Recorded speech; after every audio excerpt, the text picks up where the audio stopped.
সবার মানে দেখি কম বেশি মানে যত পরিচিত মানুষ সবাইকে আসলে দেখলেই সালাম দেয়, কারণ মুশফিক ভাই 70 রান পার হলে কিন্তু তার 100 হয়ে যায়।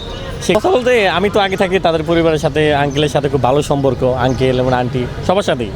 পুরো ইনিংসের ভিতরে বলবো যে তাসকিন ভাইয়ের এই ইনিংসটা মানে 19 বলে 27 আর রানার মানে 23 বলে 4 রান নট আউট।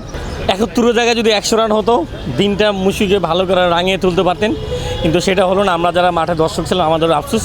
তবে তিনি আসলেই মানে একবারে একটা খুঁটার মতো কিন্তু ছিল মানে ইনিংসটা বড় করার জন্য, কিন্তু হলো না। কিন্তু দিন শেষে দেখলাম আরও ভালো লাগলো যে মুশফিক ভাইয়ের পুরো পরিবার, তার ভাই, শাশুড়ি, মা, বাবা, এভাবে আসলে পুরো পরিবারকে খুব কম দেখা যায় মাঠে, কিন্তু আজকে দেখলাম। কারণ ঐতিহাসিক দিন বলা যায়, ঐতিহাসিক। একদিকে মুশফিক ভাইয়ের বার্থডে, আরেকদিকে মুশফিক ভাই একটা বড় একটা ইনিংস দিকে যাচ্ছিলেন। সব কিছু মিলিয়ে বলবো যে খুব ভালো একটা দিন ছিল।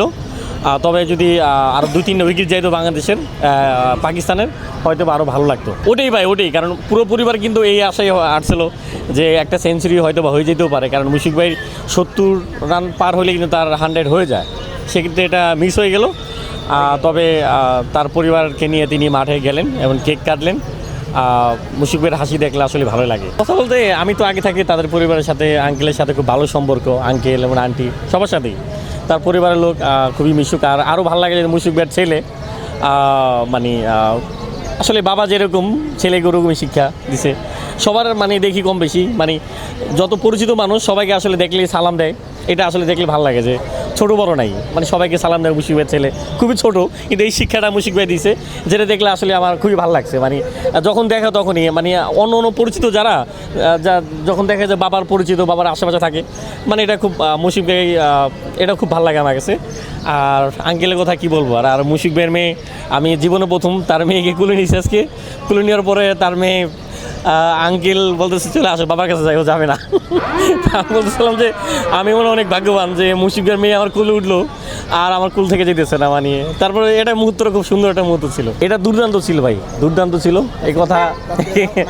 এই কথা বলতে বলতে ওই যে তাসকিন ভাই যাইতেছে, দেখতেছে, ওখান থেকে দেখছে। তা দুর্দান্ত ছিল মানে পুরো ইনিংসের ভিতরে বলবো যে তাসকিন ভাইয়ের এই ইনিংসটা মানে 19 বলে 27 আর রানার মানে 23 বলে 4 রান নট আউট। তা সব কিছু মিলে বলবো যে তাসকিন আহমেদ এই ইনিংসটা আমরা খুব উপভোগ করছি। মানে একবারে টেস্ট খেলা চলতেছিল, কিন্তু একটা T20 ফর্মেট দেখলাম। বেশি হইতে পারতো, তবে আপনার উইকেটগুলো তো আর এমনি যায় নাই, মানে তারা চেষ্টা করছে। দিন শেষে দেখেন যে পাকিস্তানের অবস্থাও কিন্তু আমার ধারণা ছিল 3-4টা উইকেট থাকবে, মানে ক্যাচগুলো যদি মিস না থাকতো। আমরা এত সুন্দর বোলিং করছে বাংলাদেশ, এত সুন্দর ব্যাটিং, কিন্তু এই 2-3টা ক্যাচের কারণে কিন্তু একটু পিছিয়ে গেছি আমরা। মানে ক্যাচগুলো ধরতে পারলে হয়তো আমার মনে হয় যে আজকে মানে ব্যাটিংয়ে যেরকম বাংলাদেশের রাজত্ব ছিল, আজকে বোলিংয়েও রাজত্ব বাংলাদেশে থাকতো। তবে তারপরে সময় আছে, কালকে আমার মনে হয় যে এই ম্যাচে বাংলাদেশে আগায় থাকবে, কারণ পাকিস্তান হচ্ছে এরকম একটা টিম, একটা উইকেট গেলে যাইতেই থাকে। আমার মনে হয় যে পাকিস্তানের একটা গেলে পরে দেখবেন যে কালকে উইকেট যাইতে সেরকম আছে। কালকে লাঞ্চের আগে দেখবেন হয়তো অল আউট হয়ে যেতে পারে, টি-ব্রেকে আগে অল আউট হয়ে যেতে পারে। তো পাকিস্তানকে দিয়ে কোনো বিশ্বাস নেই। নাইট রানার বাউন্সারগুলা মানে প্রথম যে বাউন্সারটা মারছে মানে বল ফেস করতে যা মানে সম্ভবত আজানের হেলমেটে লাগে, খুব ভয় পাইছিলাম যে আল্লাহ কী হইলো, এত স্পিডের বল। তারপর নাইট রানার, তা খুব ভালো লাগছে নাইট রানার মানে বোলিংগুলো। আমি তো আসলে আমার ধারণা কম, তারপরও আমার মনে হয় যে পিচ কখনো বাংলাদেশের আন্ডারে থাকবে, কখনো ওদের। তবে দিন শেষে মানে বাংলাদেশই এগিয়ে থাকবে এখানে।